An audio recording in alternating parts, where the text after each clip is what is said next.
বাংলাদেশের গবেষক, লেখক এবং মুক্তিযুদ্ধের অন্যতম সংগঠক প্রফেসর ডক্টর আবু সাইদ সাহেব আপনাদের সামনে বক্তব্য রাখছেন। আজকের এই রাতে অনুষ্ঠিত নির্বাচনী জনসভার সদ্য সভাপতি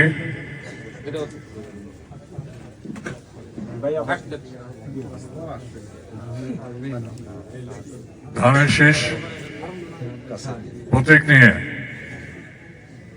যারা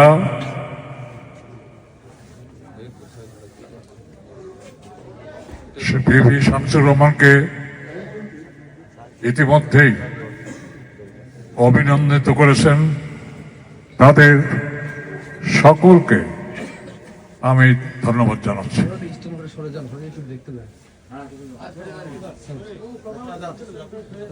আমার মনে অত্যন্ত দুঃখ, বেদনা এবং যন্ত্রণা। এই সোনাতারাতে আমি চাইনি,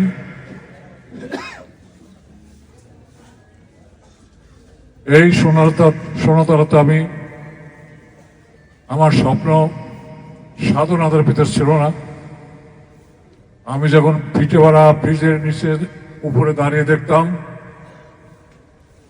সাগরের মতো ঢেউ এসে সোনাতারার সমস্ত শস্য ধানকে ডুবিয়ে নিয়ে এই সোনাতারার মানুষকে রিক্ত নিঃস্ব এবং দারিদ্র তার অতল গহ্বরে ঠেলে দিয়েছিল, সেই সোনাতারার স্মৃতি আমার মনে আসে। তখন সোনাতারা ছিল ঐক্যবদ্ধ। বাদ করে দেওয়ার পরে এই সোনাতারা আসলে সোনার তলা হয়েছে। আগে যেখানে দাম, জমির দাম ছিল 250 টাকা, এখন জানি না শতাংশ কত করে। সে যাই হোক, সেদিন প্রতিটি মানুষ একতাবদ্ধ ছিল। তাহলে এই গ্রামে একতাবদ্ধ মানুষ কি করে বিভাজিত হলো? আপনাদেরকে সেই আত্মজিজ্ঞাসায় যেতে হবে। কি করে ভাই ভাই হানাহানি করে এই গ্রামের ঐতিহ্য বিনষ্ট করা হলো? কি করে? আমি অবশ্যই বলতে চাই, শত শত মানুষ ঘর ছাড়া, বাড়ি ছাড়া, বিরান ভূমি,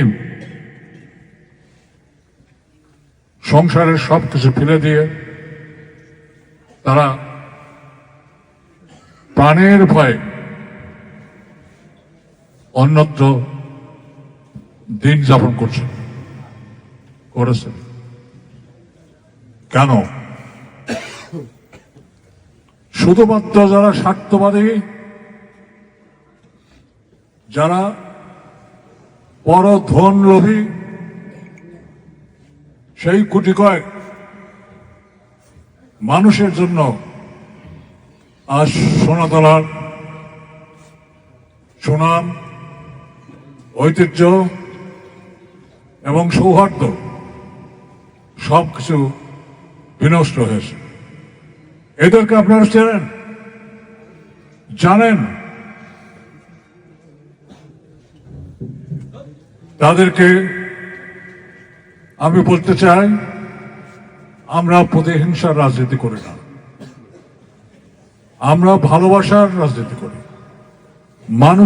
মানুষকে ভালোবাসার মধ্য দিয়ে যে অপার তৃপ্তি, যে অসম্ভব আনন্দ হৃদয়কে উৎপীড়িত করে, অন্য কিছুতে তা করে না। তাই তাদেরকে আমি বলবো, আপনারা শুদ্ধ হয়ে যান। এইসব রান্না হাসিয়া টাসিয়া নিয়ে মানুষকে ভয় ডাকে কোনো লাভ নেই। আজকে আপনি আসেন, কালকে অমুক আসবেন। আপনি মনে করেন যে একটি স্বাধীনতা বিরোধী দলে গিয়েই যদি আপনার অভ্যাস এবং রক্তচক্ষু এসবকে বিসর্জন না দেন, তাহলে আগামী দিনে আপনাদের রাব্বুল আলামিন কি পরিণতি রেখেছেন আমি জানি না। কারণ সরকার গঠন করবে বিএনপি, আল্লাহর রহমতে চেয়ারম্যান দেশ নায়ক তারেক জিয়া প্রধানমন্ত্রী হবে। তাহলে সরকার যদি গঠন করে বিএনপি, এখানে ছাগলের এক বাচ্চা লাফালাফি করে চলবে? এখান থেকে যিনি জামাতে ইসলামে দাঁড়িয়েছেন ওনার কি সরকার গঠন করতে পারবেন? তাহলে এলাকার উন্নয়নের জন্য, মানুষের কর্মসংস্থানের জন্য, শিক্ষা প্রসারের জন্য, উন্নত ধরনের জীবনের জন্য, আজকে সাহিত্য সংস্কৃতি এগুলো বিকাশের জন্য উচিত হবে যারা মুক্তিযুদ্ধের পক্ষে তাদের পক্ষে থাকা। প্রশ্ন করতে পারেন এই গ্রামে আমি তিলে তিলে এসে আওয়ামী লীগ সংগঠন করেছি, আমি বিএনপিতে কেন গেলাম? গেলাম একটা কারণে, আওয়ামী লীগ আজ নাই। তারা গুটিকার চক্র মিলে দেশকে শোষণ করেছে, কর্তৃত্ববাদী শাসন করেছে, অর্থ পাচার করে দিয়েছে এবং শেষ পর্যন্ত নিজেরাও এ দেশ ত্যাগ করেছেন এবং অনেকে জেলে গিয়েছেন, অনেকের ফাঁসি হুকুম হয়েছে। এটা আমি বেদনার সঙ্গে বলি। তাহলে মুক্তিযুদ্ধের পক্ষে যদি একটা দল না থাকে, আওয়ামী লীগ না থাকে, আর একটা দল তো আছে, সেটা হলো মুক্তিযুদ্ধের পক্ষে আর একটা দল, তার নাম বিএনপি। আমি মুক্তিযুদ্ধে বিশ্বাস করি, আমি ৭১-এর চেতনায় বিশ্বাস করি, আমি ৭১-এর ভিতরে যে স্বপ্ন আকাঙ্ক্ষা ছিল মানুষের ক্ষুধা থাকবে না, দারিদ্র্য দূর হবে, কর্মসংস্থানের ব্যবস্থা হবে, লেখাপড়ায় উন্নত হবে, কৃষকরা মনের আনন্দে কৃষিকাজ করবে, তাদের ভর্তুকি দেওয়া হবে, স্বাস্থ্যসেবা মানুষের দূর করে নেওয়া হবে, আমার ছেলেমেয়েরা নির্ভয় স্কুলে যাবে এবং পড়াশোনা করে বিশ্বের বুকে উন্নতশীলে দাঁড়াবে। সেই স্বপ্ন আকাঙ্ক্ষা বাস্তবায়নের জন্যই আজকে বিএনপিতে যোগদান করেছি। এবং আপনাদের বলবো একটা কথা, কে কোন পার্টি করেন আমি জানি না, কে কোন পার্টি করবেন তাও জানি না। আমি শুধু একটু জানি ৭১ সনে যারা পাকিস্তান সামরিক বাহিনীর সঙ্গে সহযোগিতা করে ৩০ লক্ষ মানুষের হত্যার সঙ্গে জড়িত, সেই যুদ্ধ অপরাধী পাপিষ্ঠ ঘৃণ্য জঘন্য মানুষদের সঙ্গে থাকবেন না মুক্তিযুদ্ধের পক্ষে যারা আত্মত্যাগ করেছে, যারা জীবন দিয়ে এই স্বাধীন দেশ বিনির্মাণ করেছে তাদের পক্ষে থাকবেন? অবশ্যই তাদের পক্ষে থাকতে হবে। তাদের প্রতীক হিসাবে আজকে আপনাদের সামনে ধানের শীষ প্রতীক নিয়ে দাঁড়িয়েছেন আমার অত্যন্ত প্রিয়, সাহসী, সৎ, অকপট, নির্লোভ একটা মানুষ, তার নাম ভিপি শামসুর রহমান। তাকে আপনারা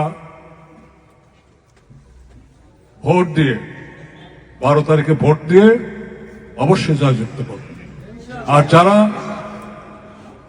প্রলোভনের মুখে বেহেশতের টিকিট পাওয়ার লোভে, যা একেবারেই মিথ্যা কথা। এটা আমার সামনে দাঁড়িয়ে আছে, উনি 3 বার জামাতকে ভোট দিয়েছিলেন বেহেশতের টিকিট পাবো বলে। এই শামসু সাহেব, আপনি পেয়েছেন টিকিট? পাইনি, একবার পাইলে এবারে দল করা বাদ দিয়ে ওই টিকিটে যাবো। এই যে মিথ্যা কথা, মিথ্যাচার, চিন্তা করেন, তারা নাকি ওর ধর্মের কথা বলে। ধর্ম হলো মানুষের সবচেয়ে পবিত্র আমানত, সবচেয়ে বড় ধর্ম হলো মানব ধর্ম, মানুষের সেবা করা। সেই ব্রত নিয়ে আমরা এসেছি। ভাইরা আমার, অনেক রাত হয়েছে এবং বিভিন্ন জায়গায় এই বয়সেও আমি ধানের শীষের কথা বলে যাচ্ছি। কেন? স্বাধীনতা রক্ষা আমাদের পবিত্র দায়িত্ব। দেশপ্রেম হাদিসে আছে ইমানের অঙ্গ। সেই দেশপ্রেম নিয়ে আমরা সবাই মিলে, যারা ওদিকে গেছেন, জামাতে গেছেন, তাদেরও বলবো সময় এখনো আছে। ভুল বুঝে, ভুল শুধরিয়ে আপনারা, আপনাদের ভিতরে যারা ভালো মানুষ আছেন, তারা দয়া করে 12 তারিখে আমাদের ভোট দেবেন।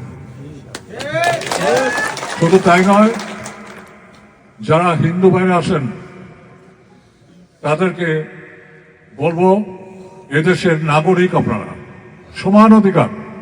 সংবিধান আমরা রেখে দিয়েছি, প্রতিটি নাগরিক সমান। তাহলে আপনারা এত ভয় খান কেন? ওই এক পাগল, এই গল্পটা এর আগেও বলেছি, গল্পটা ছোট্ট করে বলি। এক পাগল যেখানে যায় সেখানেই তারা খায়। পাগল যখন চায় কিছু, ভাই আমার ক্ষুধা লাগছে কিছু দাও, কেউ কিছু দেয় না, দাঁড়িয়ে দেয়। তো যা পাগল যা। এমনি করে ক্ষুধার জ্বালায় একদিন অনাদি সাহার দোকানে সে হাত ডুবে দিল রসগোল্লার ভিতরে। রসগোল্লার শিরা তার হাতে লাগলো। পাশে ছিল মুড়ির দোকান, মুড়ির ভিতরে হাত ঢুকালো। মুড়ি এবং রসগোল্লার শিরা একসাথে হয়ে বেশ বড়ই ভালো। ওই পাগল ওই মুড়ি খাচ্ছে আর চাটছে, হাত চাটছে, বলছে ভয় করলি ভয়, হান্দা দিয়ে কিছুই না। মানুষের জীবন একটাই, হাত মাহুত আল্লাহর হাতে। জীবনে কোনোদিন মৃত্যু ভয়ে আমরা ভীত নই। যেদিন মারা যাব আল্লাহ লিখে রেখেছে। তাহলে কেন ভয় খাবো? মুক্তিযুদ্ধের সময় টিক্কা খান আমার বিরুদ্ধে রাষ্ট্রদ্রোহিতার অভিযোগে গুলি করা অর্ডার দিয়েছে। আমি তো বেঁচে আছি এখনো, টিক্কা খান। তেমনি করে